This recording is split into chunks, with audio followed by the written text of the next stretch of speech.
guys are so funny. You're trying to get me to do this stupid shit. And she just whispered, "I'm a bad bitch," for anyone who didn't hear. Stop. 420. I'm lit at Disney. And the kids asleep in the bath. There we go. A ball sack station. That's what a business owner looks like.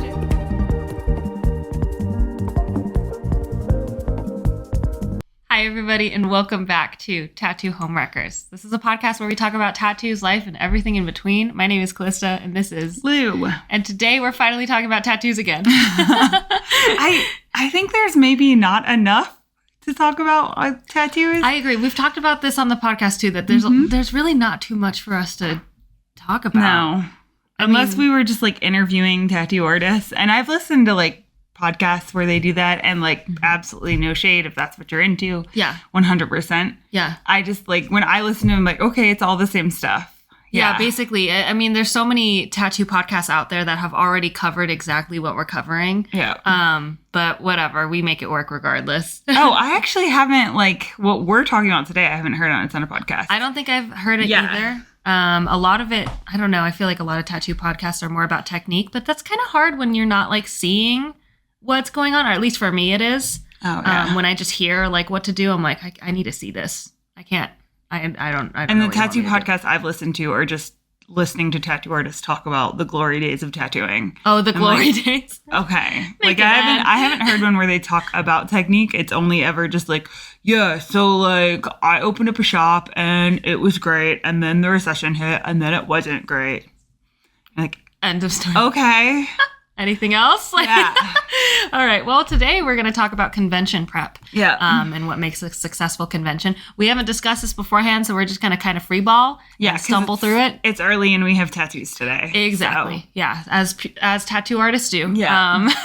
In tattoo artist fashion, we're just trying to get this in as many appointment slots as possible. So, Cali Luz has done one convention. We're doing another one next week. So basically, as a company, we're experts now. Basically. That's what I'm hearing. Yeah. But with that being said, you've done plenty of conventions. I've only done a few conventions as a apprentice. I've literally done one convention as an artist. And I'm not saying I'm an expert, but I think we have a really good grip on like what made us successful. Okay, so as someone who's done one convention, what is your advice? Oh, my advice is that everything takes a lot longer than you think it's going to. So plan for that time frame. Setting up is going to take longer than you're normally used to in your home base. Like if you tell someone like, yeah, I can be ready for you in an hour, you need to make that an hour 30, maybe even 2 hours. I'll be ready for you in 2 hours, actually. Because like there's just being in a new environment like that will naturally slow you down, because you're not on autopilot anymore. You're like actually having to like search for your shit. Yeah, to think about it. Yeah, exactly. I think like one thing I've done, it's good for me to hear that as well. Like from kind of like a more seasoned veteran of conventions versus like someone that's like new to them, because like I don't necessarily think about that anymore. I already like inherently know that in my head that I'm like, okay, everything takes longer. So I add 30 minutes to every single thing, which we know that I run like faster, not physically, but just operate at a faster speed. You're pretty good runner too, that's like, oh, well, how fast is your mile? I'm like, I don't know. I don't run anymore. I dance instead of running for workouts. Fit as fuck. But so like I know to add like 30, so I like instinctually do that. So it's good to hear that on like a plan, because I wouldn't think about that. Right. Whereas for me, I'm like, my best advice is if you're not flying and you're driving, take your tool chest. Yeah. Like if you want to simplify so much shit, first off, most tattoo artists, I'm sure clients don't know this, most tattoo artists, the bottom drawer of their tool chest, which is the largest drawer, is just a junk drawer. Mine is so bad. Mine's empty. Mine has it has deodorant and a face mask. That's amazing. For when you need to do it at the shop. No, not like a beauty mask. I'm sorry. like a mask. It should have that though. On days I need refreshing, just put I that just on need to there. do a quick face mask while I tattoo. It's fine. That's what I feel like I just discovered a hack this morning because like I have, the fucking, for anyone who can't see me, I'm wearing one of the like It's so cute. little bear headbands that are like soft fabric and typically just used for like beauty shit. But Like when you're washing your face. Yeah, when you're washing your face to keep yeah. your hair back. But I love wearing ears, and the issue with having the sides of my head shaped, this is a fucking random tangent, but the issues with having my head shaped is I don't like the way it looks with like a hard headband on like a clean shaved head. No, I agree. And then I cut Caboose's hair last night and cut my hair.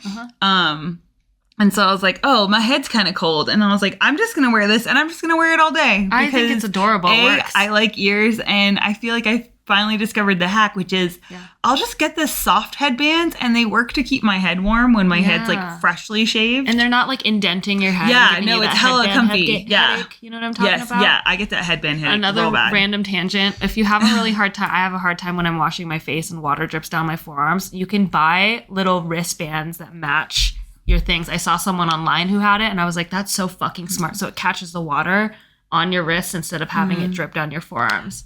I use washcloth. Oh, that's smart. Because then it doesn't drip anywhere. Then it's only on it. Yeah. And they have the little fabric ones that are like for like removing makeup. Yeah. And then so I just have one. Ones? They're like probably 3x3s. Yeah. And so I use one for removing makeup and I use one for applying and then one for washing or one for rinsing. Yeah. Okay, that's why those are always in the wash because they're reusable. So I don't have to like that's a lot smarter. Produce waste with like cotton pads and stuff. Yeah, that's super smart.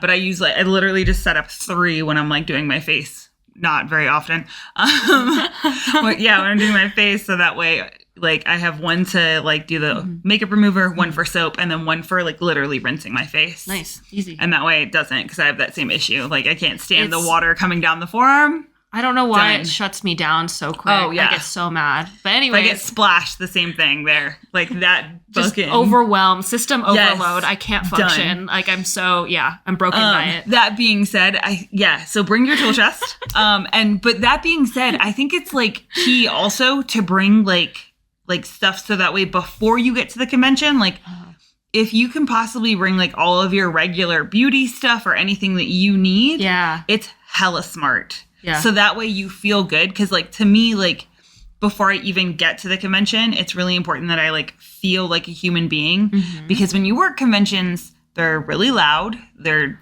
either going to be too bright or too dark. Those are the 2 options. I have not been in a convention hall where I'm like, this is really nice, natural lighting. Perfect lighting in here. Yeah, no. They're either going to be too bright because all the lights are on, or they're like, dude, we're not paying that fucking bill, and half the lights are off. So all you have is like basically what we have right now: studio lights, your lights for work. Where no one outside of like the 10-foot vicinity of your booth can actually see what the fuck you're doing. Where like you're just walking around, just getting blasted by people's lights. Yeah. That being said, let me just add this in as someone who is a human bat and has a lot of light sensory shit. If you're a tattoo artist that works conventions, tilt your fucking light down over your work surface and not out towards the people walking by. Please and thank you. Yeah. A, it's nice for the people walking by. B, you're going to actually get more people to come to your booth. So that way they can see what you're doing and they're not being blasted in the face. Yeah. So tilt it down and that way it's not blasting people walking by and makes your place more welcome. Absolutely. As far as like, besides the advice of bringing your whole tool chest, do you have any other advice as like a seasoned person who's done conventions? Any like tips and tricks that like people wouldn't have thought of? Like, oh shit. If you can bring your own stencil maker, bring your own stencil maker. Oh, for sure. Yeah. If you cannot... and I still do this even though we have our own stencil maker, just because once again, you run into glitches, it'll like not print and it's a whole fucking thing. Yeah. So I like to, anyone who's like already pre-booked, if I've got the design done, which I typically do before we like travel to a convention, just so that way I don't have to fucking worry about it while I'm there, because I find that that's not when I'm like the most like artistically creative is like in a hotel room or an Airbnb. Totally. So for the people that have already pre-booked, I'm like, all right, cool. I will pre-run stencils. Like I will already have stencils of several different sizes, flip different orientations. Yes, it might seem wasteful. You're like, oh no, but I'm going to waste like 3 pieces of stencil paper, but your future self will help you, like, will thank you for that. Oh, yeah, totally. Because it's such a huge help to just have your stencil already done. Yeah, absolutely. I think pre-booking for, like, with this time around, I'm definitely going to be able to have all my designs done before we get to the convention. Because it is just a little bit too stressful, like also being in an Airbnb. I think that's like a really good point of advice because like not only are you not in your shop, but you're also not in your home. Yeah. Most cases. Like if you're doing a convention out of town, which I would recommend that you do a convention out of town because honestly, like it's like the easiest way to make tattoo friends. I found at least because there isn't like that weird like competition of like, oh, we're in the same city. So like technically we're competing against each other, which isn't the case. I don't really feel like that's the case, but that seems to be the vibe in general in cities where it's like, oh my God, like there's only so much skin. That's not true. New skin's being created every day. There's so much skin on the body. Like we're fine. And people like different styles. Yeah. And also not every artist is the same style. Honestly, none of them are. So like people come to you because they want you. They go to like somebody that you might deem your competitor because they want that person. Yeah, exactly. Yeah. And I think that like if you're feeling like a little bit intimidated by the fact that like, oh gosh, well, I don't know because like other artists around town like are intimidating and there is that like weird pressure. It definitely exists. Go to a convention, meet other tattoo artists. That pressure doesn't exist there. It's really cool. Yeah. And as far as like what made our booth successful, I really wanted to touch in on this is the fact that we're cohesive. And also, oh my gosh, this is huge. We have like printed out, professionally framed and done like signs. They don't have to be professionally framed. Sorry. But like, they're printed out. Like I see this too much where it's like Post-it notes, right? Like written Post-it notes of like free stickers or like, or just like a written piece of paper of like, this is my rate. Like, no, you should take the time to actually print that stuff out beforehand. Maybe get like a really cheap frame, put it in a frame. It looks so much nicer and so much more professional. Which I think is like, now that you say that, I think a lot of that comes from the part of like not prepping beforehand to be like, hey, what do I need to take? So then you get there and go, oh, fuck, I forgot a sign. Yeah. So like my advice, sorry, I'm staring at a fly that is on the light. There's like one rogue fly in the house right now. I know, just the one guy. He wanted to be a part of the podcast. Welcome.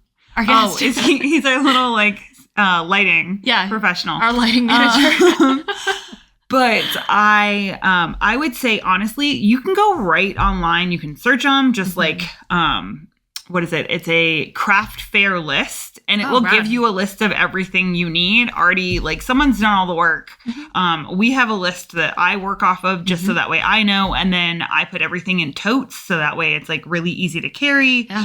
I may or may not have just bought a dolly last night, so we actually can just load all the shit on and do it in one thing. It was like $50.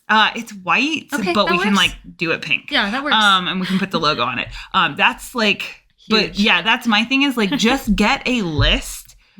I typically work off of Pinterest because Pinterest is like the only, I guess I'll say like social media in that sense, like that I like to consume because it is on the like crafty side and has lots of like areas that you can learn. So that's why I look like craft displays, like, and I get a lot of ideas from that. So shout out to Pinterest for being where all of us fucking art nerds are like, I'll use that. Yeah. But having an actual cohesive list of what you need beforehand will save you so much stress day of. So you're not handwriting notes to be like, oh, this is what this flash is. This is what that flash is. Yep. And yeah, if you're driving and you have a small printer, take your own printer so you don't have to like worry about going and waiting. And if you do have the privilege of having your own stencil maker, take your stencil maker. Yeah, it will save so much like time, hassle, because we all know that the stencil makers at tattoo conventions, those booths do the best they can, but those machines are the most finicky motherfuckers ever. Yeah, they're hustling. That being said, get a fucking, it's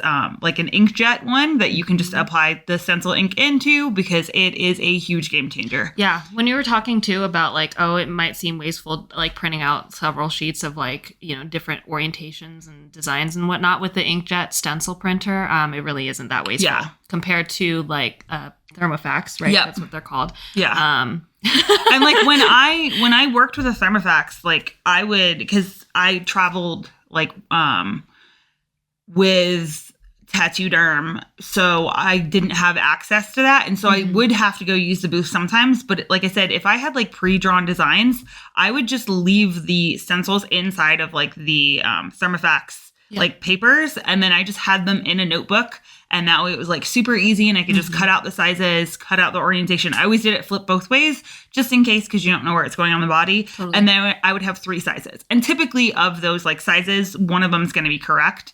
And at least then you already have that done. So when the person walks up, you're not going and standing in line at the stencil booth for an hour, because I've had that before where I've gone and been like, yeah, sure, I can just pop you in before my next appointment. They're in like 2 hours, so we're good to go. And then I just went and stood there for an hour. And because I'm a people pleaser, I didn't want to be like, no, I can't tattoo you anymore. Yeah. I just then got pushed back. I've also had it where like the stencil booth has been down where the Thermofax broke. And then I just had to freehand the design on someone, which is fine, except that it adds a lot more time. So just having like, I think I would like use probably 5 sheets of like Thermofax to get like 20 different designs, but it makes it so much easier if you already have it done, because the couple bucks you're going to spend on those sheets is not going to matter when you're making hundreds of dollars tattooing. Yeah, totally. The other thing I would say is eating good foods. That's that part of like before you come in, if you're staying in Airbnb, pick up groceries, have a good breakfast, or find like a sit down restaurant. So you don't just have to pick up fast food, because if you've got like a solid meal, just like we would tell our clients, you're going to feel much better. They're going to feel much better. Everyone's going to be better version of themselves if they eat actual food. Well, yeah, especially like not only physically, like your body will thank you for it, but like emotionally and mentally, you'll definitely feel a lot better, because the thing is with like those large conventions, when we went to the last one, during the middle of one of my tattoos, I started getting panicky for some reason. I was like, what's going on? And then I realized that like the solid level of chatter that was happening was just maintaining. Yep. And it had been maintaining for hours and hours. And that was like on day 2. Yep. You know, so eat well. So that way you're mentally prepared for that. And you're also, your body can respond well to like, oh shit, that's why I'm feeling a little bit weird, because no one stopped talking. It's been the same decibel. Yeah. Like the same volume. And with that being said, if you play music at your booth, please don't. Just don't. Just don't. They play music on the overhead. Quietly. Yeah, they play music on the overhead. You can put in headphones. Your client can put in headphones. Don't do that to people around you. Yeah, your neighbors won't like. They won't want to be your friends. Like we've seen conventions before where it's just like one booth in particular is just blasting music, and then everyone else around them looks fucking miserable. Yep. Because they're subjected to your music. Again, there's headphones, so you can totally pop in a headphone and then call it a day. Goodness gracious. Yeah, I think the other thing that you're really good at is advertising in that area, like boosting a reel in that area before we get there. Yeah. Because if now we're lucky this time with the Portland Tattoo Convention, the organizer is great and will like accept collaborations, is doing like heavy promoting themselves, and that's wonderful. Yeah. But it doesn't hurt to just like put your stuff out in that area, so that way the people that you're going to see will have access to your portfolio before you get there. And I don't necessarily advise doing, and it all depends on the individual person. I don't personally like to do more than 1 to 2 appointments already pre-booked for a convention. Yeah. Just because it's really fun once you have your flash out there to just have people be able to grab that. Totally. So I typically will take 1 or 2 appointments, like smaller pieces throughout a day, or just 1 or 2 throughout the convention. And that way I'm available to do the like pre-drawn designs. Yeah, absolutely. Absolutely. Making sure that like it flows as seamlessly as possible, I think is the best way to go. So that way, you're not bumping into as many issues, because there's going to be like not issues, but like definitely like roadblocks where you're like, oh fuck, the printer's not fucking doing this, not doing that. Like how do we make this as smooth as possible? Yep. Another thing that I think that like really drives business like on the day of and throughout the weekend for us is we give out a ton of free goodies. So as much like merch as you're willing to part with, you should part with. So that way it kind of gets your shop's name out there, gets your name out there. Stickers are huge. People love stickers. I'm on a bracelet kick. We do it for Pride every year, but we decided, okay, we should do bracelets for Portland as well, because they're super fun. People get so excited, and they don't have to be like just your shop name. They could be something silly and funny. I do a lot of inappropriate ones. Yeah. And people get so fucking stoked. You bought like leather keychains and stuff like that. Really cool Yeah, shit. because we're really lucky because like Caboose has all the like techie toys. Yeah. So we've got like the laser engraver and we've got a 3D printer. So we use that then to like make keychains and like we've got leather keychains. We've got patches. So you can buy a lot of those things for relatively cheap and then just give them out to people. So that way, people get free stuff. Because keep in mind, they have to pay to come in the tattoo convention. Yeah. The other thing I would say is don't sit down. Stand up. Oh, yeah, totally. When you're sitting down and I'm walking by, I don't want to bother you because like there is a part of like us as people that know like, oh, if someone's sitting down, they're resting. So if you're trying to get engagement, like you're trying to get people to come and like you don't have any appointments, you're just trying to like talk to people and hopefully someone will buy. If you stand up, it makes a world of difference. Like I typically will remove the chairs so that way none of us have the option to like sit down, or I will have only 2 chairs so that way 2 people can sit, and then like this convention will have 4 of us working. Or the chairs are like reserved for like my for Uncrustable. clients. And The the like clients. they're just I said one single Uncrustable. they'll get tucked in, but I'll typically, because they give us like an abundance of chairs, obviously, because they also think that we need them for clients, which we don't. I also don't particularly like to have guests in my booth, just because it gets too much because it's such a small confined area. So it'll typically be like, look, if you want to hang out with your buddy, you can like stand on the other side, and that just comes down to a personal preference. But it is kind of just sitting with yourself of like, okay, this is a not ideal situation. So what's the best way that I can make myself comfortable so I can still produce the best artwork? Yeah.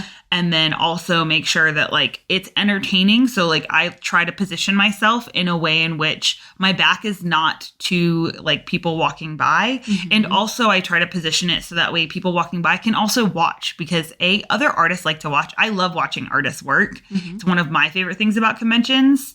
And cool. then, and like this time around, we haven't talked about this yet. I'm just going to spring this on her right now. I'm going to put up like a sign that's like, feel free to watch, just so that way people know they can watch.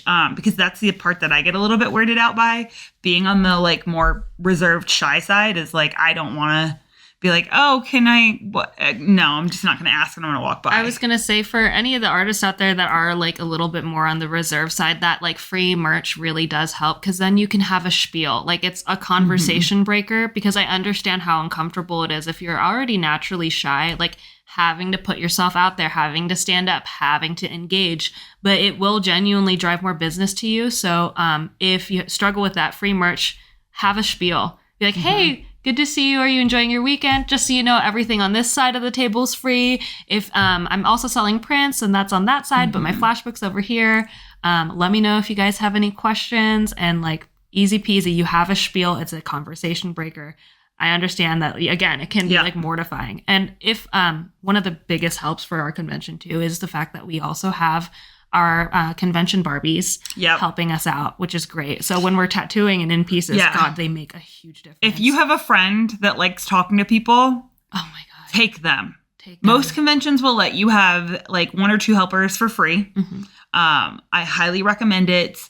We pay our Barbies, besides just our love, we will also get to tattoo them, which is dope, because then they get the fun of getting tattooed at a convention. We get the fun of tattooing something that we want to tattoo, and like just having that little like, either typically it's like the first tattoo or the last tattoo. Because then we just get to either be like, this is the person I'm learning my setup on, or this is the person that like I get to just like have like one fun, silly last good time before the end of the convention. Totally. But yeah, absolutely. If you have an outgoing friend and they like talking to people, grab them. Because I am not that person. Now I can turn it on for a convention, but it definitely helps, because then when you are working, you're not having to constantly get like pulled out of the piece because you're That's having a nice way to put it. Yeah. I was going to say interrupted, but not like that. So the other thing, because you mentioned the table, like having free stuff on the table. Yeah. I'm going to give you guys a tip that people are going to be like, wait, what the fuck? This sounds like common sense. But I can tell the difference as someone who does like craft fairs and has been to God knows how many of them. I grew up in that world. Walk to the outside of your booth and view it how your client would view it. Yeah. So like keeping your surfaces really like tidy and clean, like your work surfaces, tidy, clean, organized makes a huge difference. But look at the table and the way it's set up to see if it is like a nice flow for your clients. Like if you stand on the outside and you're like, oh, well, it's not really tidy or it like looks a mess, people are not going to want to engage. And at the end of the day, you're in a convention with a ton of other people doing the same exact thing as you. So think about what's going to make you stand out. Now, like ours in that sense is kind of easy because like design is something I love, design is something you love. So it was really easy for me to be like, cool, we're just going to take the theme and run it all the way. We bring the Barbie box. So that way we have, once again, something for people to engage and enjoy, because I'm really big on the fact that they paid to get in the hall. We should give them some shit for free and like give them an experience. But also like, everything on our table is pink. And then if it's not pink, it's typically put inside of something that is pink. So that way it creates like really nice cohesiveness. It's a moment. Like when you're in our booth, you get like literally transported into a little bubble of pink. And like, this is the moment. This is Barbie. This is how we are. And don't be afraid of putting yourself in a unique niche, because it'll drive the clients that you want. Yeah. Because for a while, like we were I was a little concerned. I'm like, oh God, we're all pink. Like, what if my male clients don't feel comfortable getting tattooed anymore? And none of my male clients have ever had a problem with it because they're like, oh my God, no, this is dope. I'm about this. And I'm like, see, this is why you're my client. Like, it drives all the other people who like aren't into Barbie away, which is great because then it's like, awesome. You don't like this thing. I love this thing. We're just two different people. Totally fine. Easy peasy. Absolutely. The other thing I would say is like, we didn't have them last time, but we had a couple people ask like if we had bottles of water, and we do have our own like customized bottles of water for the shop. So we'll bring those as well. Same as we'll have some like complimentary snacks for clients. Just because once again, you want to take like the elements of your shop and bring it to the actual convention. So that way you're not just tattooing this person there, but I had people like that came from conventions to come get tattooed by me at the shop. So that way that cohesion stays. Totally. And even if it's like, oh dude, I work at a shop with like 8 other artists. We don't give out water. We don't give out snacks. It's not that much to get a case of water. Like it's like $5 to get a case of water, and you can give out water to your clients. You can also, there's like labels that you can buy and just put them through a regular printer, and you can print your own brand. So you could even print like really silly, inappropriate things or whatever you want to put on there that like reflects you as a person and as an artist. Yeah, absolutely. Branding is huge. Yeah. And again, branding is huge. Creating a moment for people is huge. Like the goal is for people to be like, oh my God, that was so cool. Are they coming again next year? Yeah. I think we talked about it last time about the fact that by like the second day, people were like, oh, the Barbie booth. And we kept hearing people walking by talking about the Barbie booth. Yeah. And when we finally did a walk around, people were like, I'm assuming you guys are the Barbies, right? And we're like, yeah, because we also do outfits. We plan outfits every single day, which is dope. Yeah. You don't have to do that. But I think, again, it creates an experience. It's like people are like, oh my God, like we should get tattooed by them. And like it was really special to me because like it worked. Yeah. Like, especially the outfit thing. Because our first convention as a shop, we ended up on the local newspaper. Like, fucking dope. You know? And then like the booth that I remember was the Bratz doll. Yeah, the Bratz doll booth. And we were like, oh, dope. And we're like sisters. Yeah, out of all the years, there was an artist or like a studio artist that all wore like 3-piece suits, and I fucking still remember them. Oh, that's been at least 10 years. Oh my gosh. At this point, and I still remember them. So like, yeah, I think it's about like authenticity as well. Like for us, like dressing as Barbies and like representing like that ideology of keeping the message alive. Yes. Like it like works to us because the fact that that is something we truly believe in. So I'm not saying like, oh, okay, we'll just grab onto anything and then go from there. Like it really comes to like what speaks to you and represents you as an artist. Yeah, totally. Be authentic. Yep. Figure your stuff out. Don't be afraid of being authentic because you will be like remembered. I had something else, but I totally forgot. As far as, and this is just practical stuff. Every convention is different. So if you can find out whether or not they give out free supplies, what you need to bring, a lot of places apparently like do supply distilled water, and some places sell it. At least they used to. At least they used to. Sometimes they sell it. Sometimes they don't have it. So like it's really important to like, okay, like what do you guys provide? What should I bring? Because it's always different. Yeah, because this one, obviously we haven't worked this convention yet. You guys will hear this episode before we've worked it. Totally. You will get a recap on it. But so far, I'm loving it because the amount of information provided is phenomenal. And the organizer specifically said, like, make sure you bring like S-hooks or zip ties, something to hang up your banners. And I'm used to doing conventions where they provide the S-hooks. Yeah. And so it was good for us to be like, okay, cool. That means we can grab them beforehand. Yeah. So like I was able to buy them beforehand. And then she had explicitly said that they sell paper towels. Yeah. And that's not a big deal for us because we use patient wipes. Right. But they also sell distilled water, which means that we know because we're driving to it to bring our own distilled water. Exactly. Which I will also brand because once again, branding matters. And For sure. the clients, I cannot emphasize that enough. The clients can see your whole setup. Oh, yeah. Like the whole thing. They can see it. And I don't know what happens with artists that like we tend to get this like bubble around us where we think like no one can see us working. No one can see like our area. Yeah. So keeping it really clean and tidy, because we all know conventions are not the tidiest or cleanest areas, but keeping your area really organized, like that is something that over the years of doing conventions, I have gotten so many like compliments and comments around how like organized and tidy my area is. It makes a difference because it leaves that impression. Because I've seen artists that I'm like, oh my God, your work is phenomenal. And then I look and I'm like, you literally have food on your setup, dude. Yeah, that's I don't get tattooed by terrifying. you. That's gross. Yeah, exactly. You're eating a sandwich over your setup. And then you put it down right There's next to lettuce fucking... right next to your needles. Yes. So like paying attention to like what it looks like at all times from the outside, like keeping trash off the ground, things like that, which I feel like I shouldn't have to say, but like as someone who's been to a lot of conventions, you do have to say it. If you wouldn't leave trash on the ground at your shop or at your house, don't leave it in the booth. Oh my God, that is a great mentality to have. If you wouldn't put Post-it notes around what's for sale and what's free around your shop, then don't do it at the convention. Because again, like people see that. They acknowledge how professional you are. There's only so much that your great work can take you to the point where someone's like, oh, but I don't know about the lettuce being right next to my needles. That kind of makes me feel a little weird.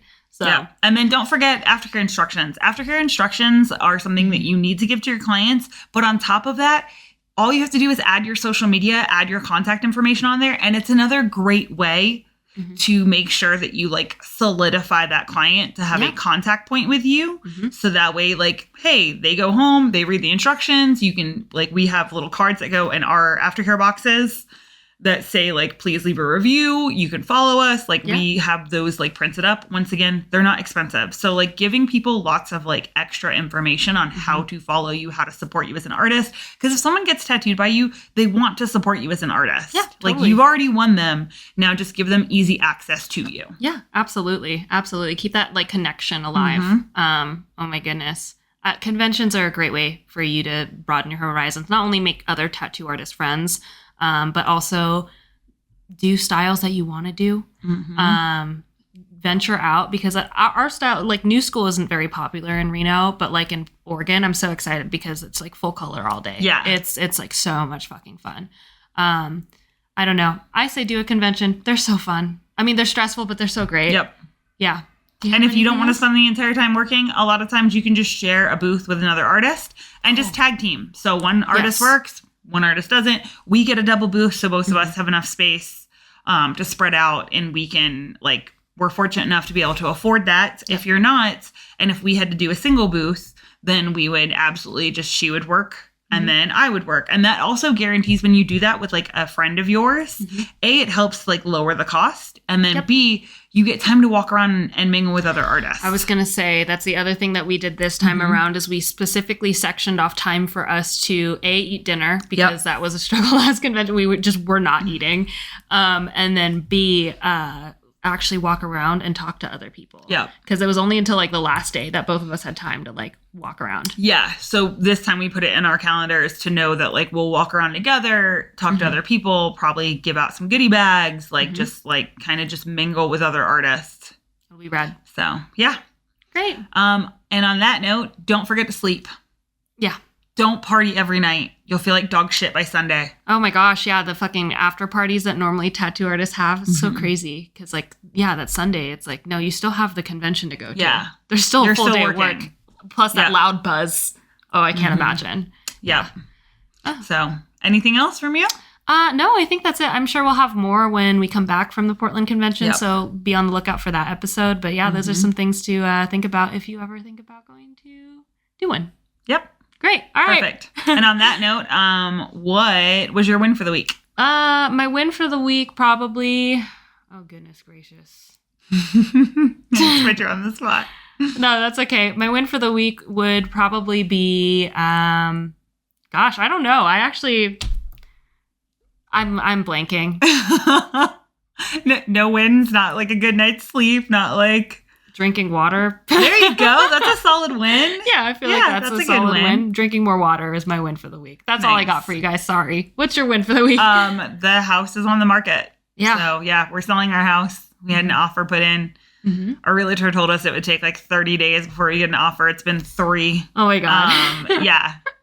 So, but it is nice to know that people want to buy the house. So that's my win, is that like we got the house well enough that people want to buy it. Oh, for sure. Yeah, that's a good So, one. yeah. Right, well, and that we're doing it. We have the rental cars and the Airbnbs and the flights Booked. are getting booked. And yeah. I'm going to So sit down we're- with myself and budget, which will be super duper fun. I can't wait. Actually, I'm really excited. I like that you like doing that. Yeah, because a lot of it's just like free flowing, but then I'm like, how far can I like push it just to see? You know, I Yeah. just want to see. I'm definitely a tattoo artist at heart, that I'm like week by week, like just hustle like as much as you can until you can't hustle anymore. Mm-hmm. Take one day, rest, and then hustle again. Yeah, totally. That like my brain just says budgets are week by week. Oh, my win for the week is like being excited to tattoo. Oh, we yeah. took a really good break and like I was just itching for it. Mm-hmm. So By really good break, she means we spent days scouring and painting the house to get it ready to go on the market. And still it was not tattooing. terrible. Yeah, it was rough. Yeah, it wasn't a good break in the sense of like Well, we didn't like rest, but Yeah. like, yeah. but we weren't tattooing. Yeah, but we weren't tattooing, which means this week we've been very excited to be tattooing. Yeah, we're so excited to be at the shop. Yeah. Okay. All right. So on that note, we'll get one more episode in before the convention, Yep. and then we'll see you guys next week, or in a couple days, really.